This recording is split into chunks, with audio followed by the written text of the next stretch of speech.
Good morning. Let's pull a card. I haven't done a spiritual life topic for a few days, so let's see what we get. Today is crystal ball, clarity. Okay. Well, what can you say with that topic? Clarity is such an important thing, okay? And so how does one get to clarity? Really, that's the path to realization.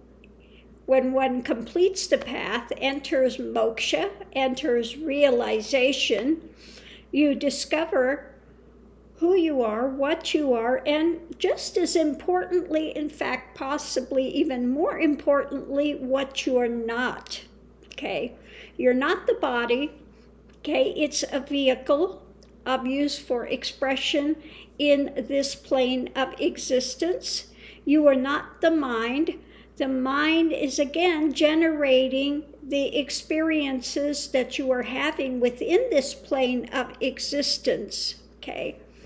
So when you are here and you're caught up in mind and body and take those to be who and what you are, and you're in fear of death, you're in fear of something happening to your body through illness or death, whatever it is.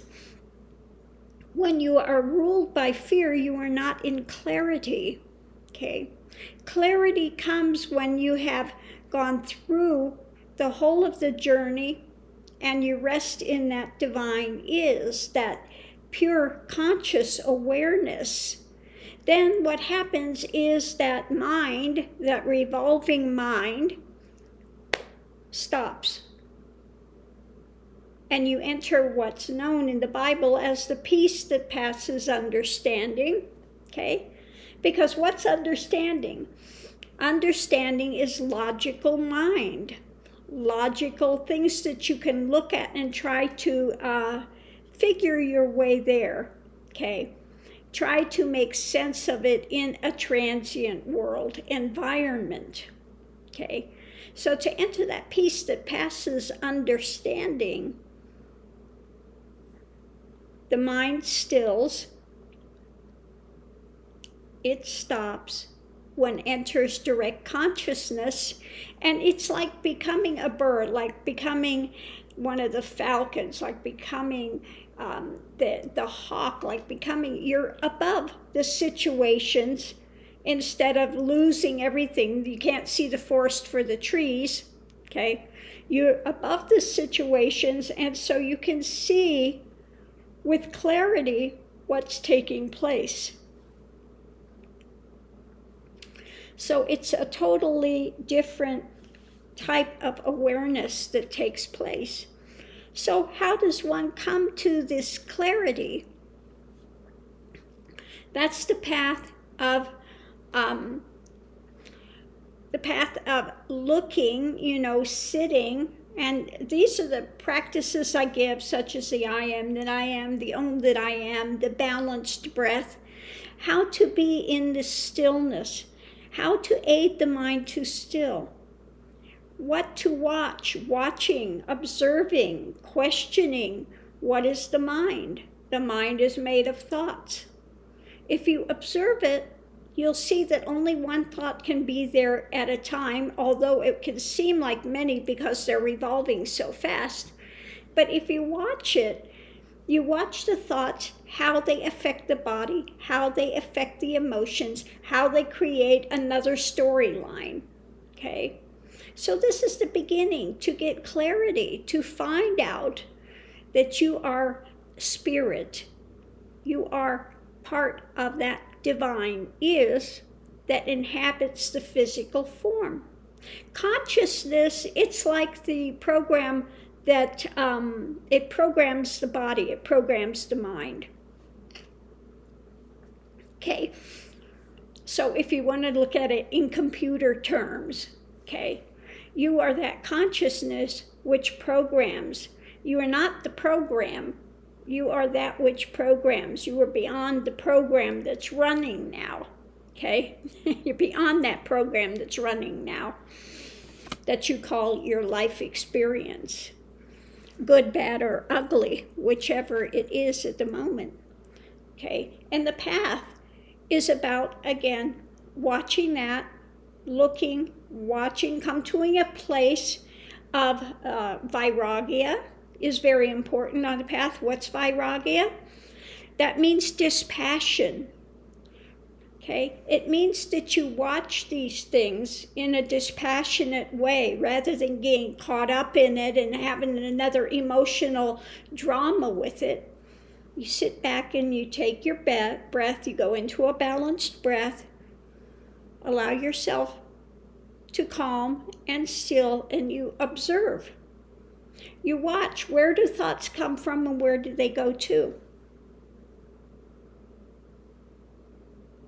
Where do thoughts come from and where do they go to? What gives them reality, quote unquote, reality? And once you begin to observe these things and question them deeply, on a deep, deep level, okay, then you can enter that peace that passes understanding. Because you're going to cut those knots, okay, as you go along. The knots get cut and one becomes freed up in more clarity. The more clarity you have, the more that you can see, the more that you can understand, the more wisdom begins to arise. Because most people, when they are in mind spin, they're like in a whirlpool being drugged down in an ocean. They're caught in these riptides that pull them out to this endless sea of difficulty. Okay. So instead of being in this sea of riptides that are pulling you out, when you come to start cutting those ties, it's like entering a lake. Okay. And realization, being in that divine consciousness, when something takes place, it's like somebody takes a pebble, they throw it in a lake, you have a few ripples that come out, and then it stills again, okay? So that's the difference of being in a consciousness of realization, reality, clarity, versus being on a hamster wheel of mind spin, fighting for your life, being pulled out by riptides of drama, mind drama, okay? So one begins by learning how to meditate, how to still, how to observe, what to question, okay? Keeping yourself in the moment instead of letting yourself be dragged into past or projections of future. You can only progress when you're in the present. So this is a path to clarity, okay? No more obstructions. Obstructions have ended. So thank you for tuning in. Much love and light. Again, if you are somebody that's interested in the energetic connection, learning how to do balanced breath practices that aid you into stilling, learning a way to observe and question, finding out what you are and more importantly what you're not, feel free to join the energetic connection. Go to the memberships page and you can join there. So much love and light. See you online. Don't forget today, in another half hour, 10 a.m. is the time we meet for the energetic connection.